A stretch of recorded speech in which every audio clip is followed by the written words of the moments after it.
অবশ্যই অনেক ভালো লাগছে, কারণ আমাদের বাংলাদেশ হিসেবে প্রথম আমরা হচ্ছে ফাইনালে উঠেছি। আমরা যে দেশের জন্য কিছু করতে পেরেছি এটা আমরা দুজনই অনেক স্যাটিসফাইড, কারণ আমরা সবাই খেলি দেশের জন্য, নিজের জন্য। তো দেশের জন্য কিছু করতে পারাটা আসলে নিজের কাছে অনেক বড় পাওয়া।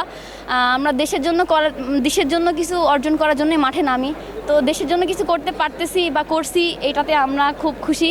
আর আমাদের ফেডারেশন থেকে আমাদের যে সেক্রেটারি আছে সুমন ভাই, উনি খুব সাপোর্ট করে আমাদের।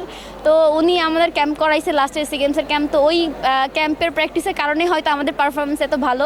আলহামদুলিল্লাহ আমরা আগের থেকে যথেষ্ট ফিট হয়েছি, কজ আমাদের মাঝখানে সাব গেমসের ক্যাম্প ছিল ফরেনার কোচের আন্ডারে। তো আলহামদুলিল্লাহ যে আমাদের অনেকটাই ইমপ্রুভ করেছি, যার কারণে আসলে আমরা এখন ভালো খেলতেছি ফরেনারদের এগেনস্টে।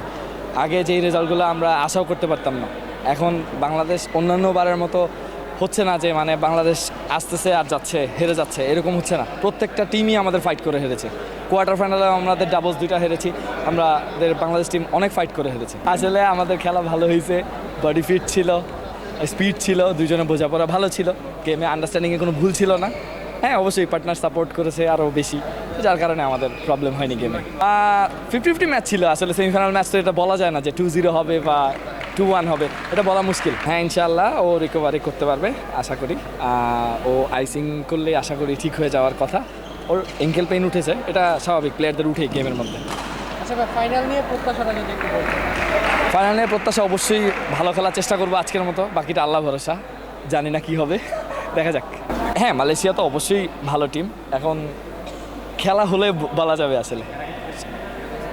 এর আগে না, আমাদের মালয়েশিয়ার সাথে খেলা হয়নি।